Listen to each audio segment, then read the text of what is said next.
শিক্ষার্থীবৃন্দ, আমরা যখন কোনো নিষ্ঠুর, বিভৎস, মর্মান্তিক ঘটনা অবলম্বন করি তখন আমরা প্রায় বলে উঠি জাহিলিয়া যুগের কাণ্ডকারখানা। শিক্ষার্থীবৃন্দ, তোমরা বুঝতে পারছো, আমার পিছনে বোর্ড তোমরা দেখেছো, ওখানে যে শব্দগুলো লেখা আছে, যে বাক্যগুলো লেখা আছে, তা থেকে তোমরা অনুমান করছো যে আমাদের আজকের আলোচনার বিষয় কি। আমাদের আজকের আলোচনার বিষয় ইসলামের ইতিহাস থেকে প্রাক ইসলামী যুগের একটি গুরুত্বপূর্ণ অংশ, আয়ামে জাহিলিয়া বা জাহিলিয়া যুগ। এই যুগ নিয়ে আমরা আলোচনা করব। যারা ইসলামের ইতিহাসের ছাত্র এবং ইতিহাসের ছাত্র প্রত্যেকেরই কিন্তু এই বিষয়টি আমাদের জানতে হবে এবং এটা ইতিহাসের একটি গুরুত্বপূর্ণ অংশ। কাজেই বিষয়গুলো আমরা জেনে নেব। আজকের আলোচনা থেকে আমরা যা জানবো সেটি হচ্ছে আয়ামে জাহিলিয়া শব্দের অর্থ জানতে পারবো, জাহিলিয়া যুগ কোথায় কখন বিরাজিত ছিল সেটা জানবো, জাহিলিয়া যুগ নামকরণের কারণ কি এটা জানবো, জাহিলিয়া যুগের রাজনীতিক, সামাজিক, অর্থনৈতিক ও সাংস্কৃতিক অবস্থা, উকাজ মেলা কি, আল্লাহর কন্যা নামে পরিচিত ছিল কারা, ইমরুল কায়েস কে ছিলেন, সবঅম কি, বেদুইন কারা। এই যে বিষয়গুলো আমরা আজকের আলোচনার মাধ্যমে আমরা এই বিষয়গুলো জানতে পারবো এবং খুব সহজে এই বিষয়গুলো জেনে নিতে পারবো। এবং তোমরা যদি মনোযোগ দিয়ে ক্লাসটি শোনো তাহলে তোমাদের এই বিষয়গুলো খুব সহজে আয়ত্ত করতে পারবে বলে আমি মনে করি। তাহলে আমরা প্রথমে শুরু করি প্রাক ইসলামী যুগে যে অবস্থা, যেটাকে আমরা বলেছি আয়ামে জাহিলিয়া, সেইটা সম্পর্কে আলোচনা শুরু করি এবং প্রথমেই জানবো যে আয়ামে জাহিলিয়া শব্দের অর্থ কি। আয়াম শব্দের অর্থ হচ্ছে যুগ এবং জাহিলিয়া অর্থ হচ্ছে অজ্ঞতা। অর্থাৎ আয়ামে জাহিলিয়া শব্দের অর্থ হচ্ছে অজ্ঞতার যুগ, বর্বরতার যুগ, তমসার যুগ, অন্ধকারাচ্ছন্ন যুগ। অর্থাৎ এই মোট কথা আমরা যেটাকে বলছি নেতিবাচক অর্থে, যেখানে মন্দ জিনিসের সমারোহ ছিল, সেই সময়টাকে আমরা বলছি, বা সেই বিষয়গুলোর ভিত্তিতে আমরা এটাকে বলছি আয়ামে জাহিলিয়া বা অজ্ঞতার যুগ, মূর্খতার যুগ, বর্বরতার যুগ। এবার আমরা জেনে নেব যে এই জাহিলিয়া যুগ কোথায় এবং কখন বিরাজিত ছিল। শিক্ষার্থীবৃন্দ, আয়ামে জাহিলিয়া যুগ জাজিরাতুল আরব বা আরব উপদ্বীপে বিরাজিত ছিল। শিক্ষার্থীবৃন্দ, তোমরা কি জানো উপদ্বীপ বলতে কি বোঝায়? উপদ্বীপ বলতে বোঝায় যে ভূখণ্ডের তিন দিকে জল এবং একদিকে স্থল রয়েছে, সেই ভূখণ্ডকে উপদ্বীপ বলা হয়। তোমরা যদি ম্যাপে খেয়াল করো তাহলে দেখতে পাবে এই আরব উপদ্বীপের একদম উত্তরে রয়েছে সিরিয়ার মরুভূমি, দক্ষিণে রয়েছে আরব উপদ্বীপের উত্তরে রয়েছে সিরিয়ার মরুভূমি, দক্ষিণে রয়েছে ভারত মহাসাগর,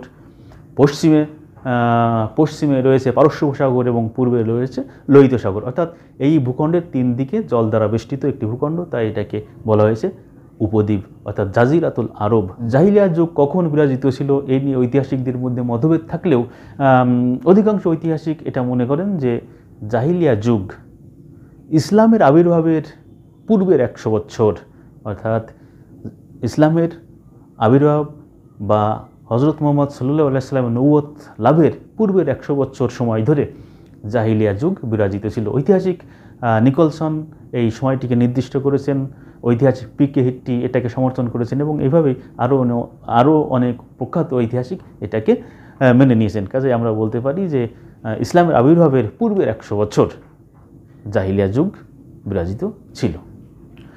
এবার আমরা জানব জাহিলিয়া যুগের নামকরণের কারণ কি। আমরা দেখেছি যে কয়েকটি শব্দের সাথে আমরা ইতিমধ্যে পরিচিত হয়েছি। শিক্ষার্থীবৃন্দ, বর্বরতা, নিষ্ঠুরতা, বিভৎসতা, বিশৃঙ্খলা, মূর্খতা, অজ্ঞানতা, এই এই শব্দগুলো অর্থাৎ মন্দ যে জিনিসগুলো, নেতিবাচক যে জিনিসগুলো সেই সময় অর্থাৎ এই প্রাক ইসলামী যুগে ইসলামের আবির্ভাবের পূর্বে এই বিষয়গুলো এমনভাবে বিরাজিত ছিল যে একটা অরাজক পরিস্থিতি বিরাজিত ছিল সেই সময়। যে কারণে যেহেতু সেখানে আমরা বলছি যে জ্ঞানের আলো ছিল না, সূর্যের আলো থাকলেও সেখানে কিন্তু জ্ঞানের আলো ছিল না, অজ্ঞতা ছিল, মূর্খতা ছিল। এই কারণে এই সময়টাকে আয়ামে জাহিলিয়া বা অজ্ঞতার যুগ বা মূর্খতার যুগ বা অন্ধকারাচ্ছন্নতার যুগ নামে চিহ্নিত করা হয়েছে। শিক্ষার্থীবৃন্দ, আশা করি তোমরা বুঝতে পেরেছ। এবার আমরা এই সময়ের অর্থাৎ আয়ামে জাহিলিয়া যুগের আরবদের সামাজিক অবস্থা, রাজনৈতিক অবস্থা, অর্থনৈতিক অবস্থা এবং সাংস্কৃতিক অবস্থা কেমন ছিল এটা জেনে নেব।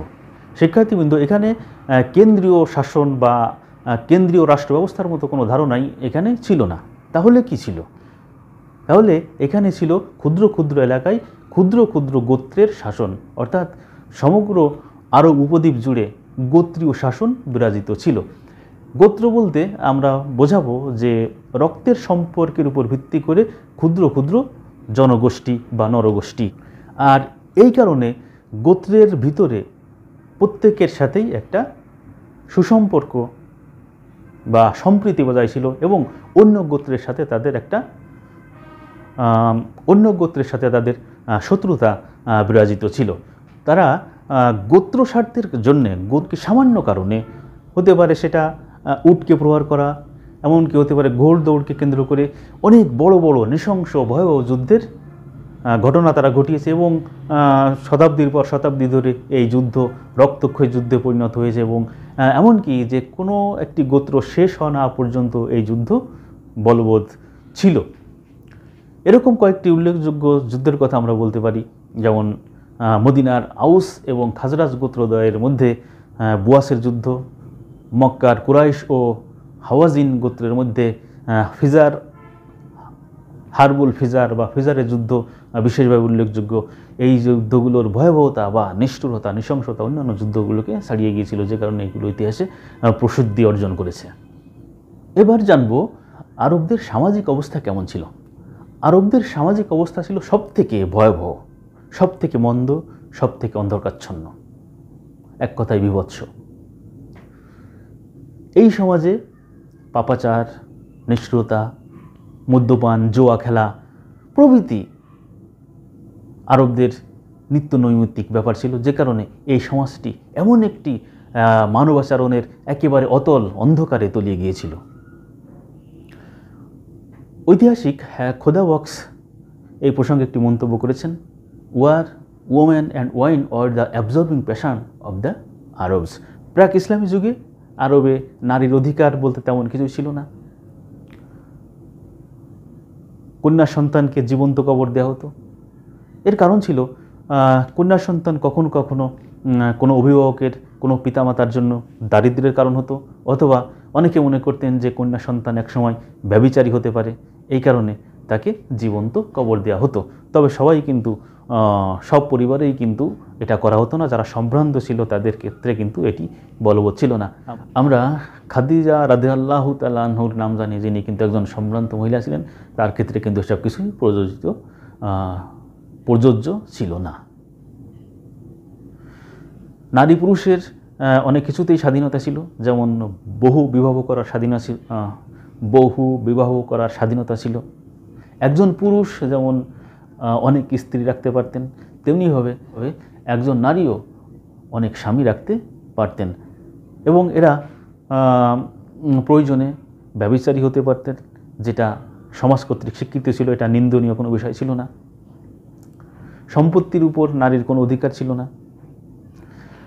ওই সমাজে দাস প্রথা প্রচলিত ছিল এবং একটা ভয়াবহতম অবস্থা ছিল এই দাস প্রথার।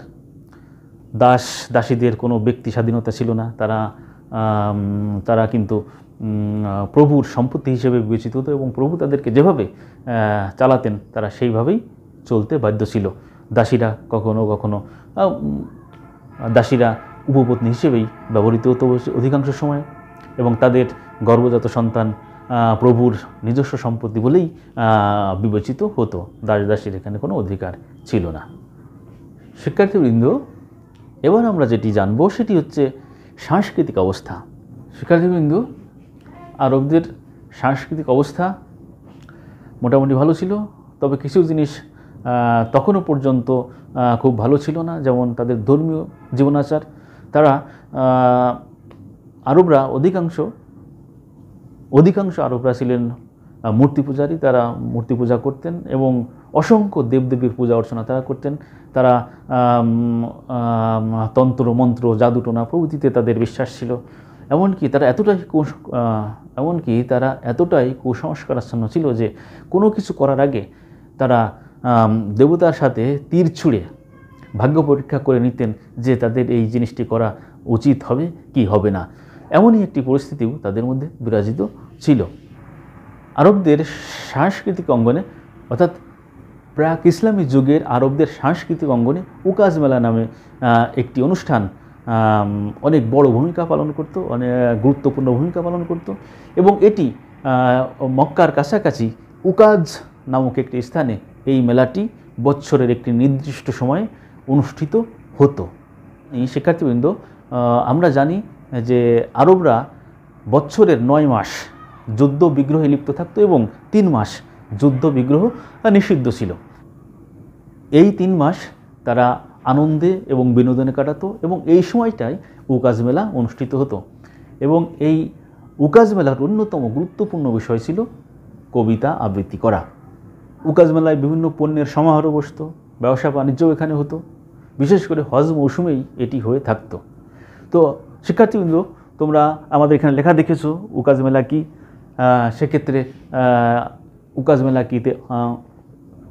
মেলা কী এর উত্তরটি আমরা পেয়ে গেছি। আমরা একটা প্রশ্ন রেখেছিলাম, আল্লাহর কন্যা নামে পরিচিত ছিল কারা। এই প্রশ্নটির উত্তর আমরা ধর্ম পালনের ক্ষেত্রে দিতে পারতাম, আমরা একটি পিছিয়ে পড়েছি, আবার একটু দিয়ে রাখি এখানে। সেটি হচ্ছে আরবরা, প্রাক ইসলাম যুগে আরবরা যে মূর্তি পূজা করতেন তারা 360টি মূর্তি কাবাগিরি স্থাপন করেছিলেন। এই মূর্তিগুলোর মধ্যে 3 জন লাত, উজ্জাত এবং মানাত, 3 জন দেবী সর্বাপেক্ষা উল্লেখযোগ্য ছিল। এদেরকে প্রাক ইসলামী যুগে আরবরা আল্লাহর কন্যা নামে ডাকত। কাদেরকে ডাকত? লাত, উজ্জাত এবং মানাত, এই 3 জন নারী দেবীকে, এই 3 জন দেবীকে তারা আল্লাহর কন্যা নামে ডাকত। এবার আমরা জানব সবঅম কি। শিক্ষার্থীবৃন্দ, আমরা পূর্বেই জেনেছি যে উকাজ মেলা অনুষ্ঠিত হতো, যে উকাজ মেলার প্রধান আকর্ষণ ছিল কবিতা আবৃত্তি। কবিরা এখানে কবিতা লিখতেন এবং আবৃত্তি করতেন। এই কবিতাগুলোর মধ্যে যে কবিতাটি শ্রেষ্ঠ হতো সেটাকে সোনার হরফে বাঁধাই করে কাবাঘরের দরজায় ঝুলিয়ে রাখা হতো। এই ঝুলিয়ে রাখার কারণেই মুআল্লাকাত নামে এই কবিতাগুলো পরিচিত এবং এরকম পুরস্কার প্রাপ্ত 7টি কবিতার সংকলন হচ্ছে সবঅম। তাহলে আমরা সবঅম কি বিষয়টি আমরা জেনে নিলাম। এবার জানব ইমরুল কায়েস কে ছিলেন। সবঅম যারা রচনা করেছিলেন তাদের মধ্যে একজন প্রসিদ্ধ কবি হচ্ছে ইমরুল কায়েস। তিনি আরবের শ্রেষ্ঠ কবি, তিনিই প্রসিদ্ধ কবি, তিনি আরবের শেক্সপিয়ার নামে পরিচিতি লাভ করেছেন। এবার আমরা জানব বেদুইন কারা। বেদুইন আরবের একটি যাযাবর জাতি, যারা আরবের মরুভূমিতে বিভিন্ন স্থানে এক জায়গায় থেকে অন্য জায়গায় যাযাবরের মতো ঘুরে বেড়ায়, যাদের কোনো স্থায়ী বসতি নেই, অর্থাৎ আরবের মরুচারী যাযাবর জাতি বেদুইন নামে পরিচিত। শিক্ষার্থীবৃন্দ, আজকের আলোচনা থেকে আমরা প্রাক ইসলামী যুগের বা জাহিলিয়া যুগের আর্থ সামাজিক রাজনৈতিক অবস্থা সম্পর্কে ধারণা নিলাম। এছাড়াও আরও কয়েকটি গুরুত্বপূর্ণ বিষয় নিয়ে আলোচনা করলাম। আশা করি তোমরা বিষয়গুলো বুঝতে পেরেছো এবং এখান থেকে যদি তোমাদের আরও কিছু জানার থাকে, আরও কিছু প্রশ্ন থাকে, আরও যদি জানতে চাও, তাহলে তোমরা কমেন্ট বক্সে লিখো, আমি তোমাদের উত্তর দেওয়ার চেষ্টা করব।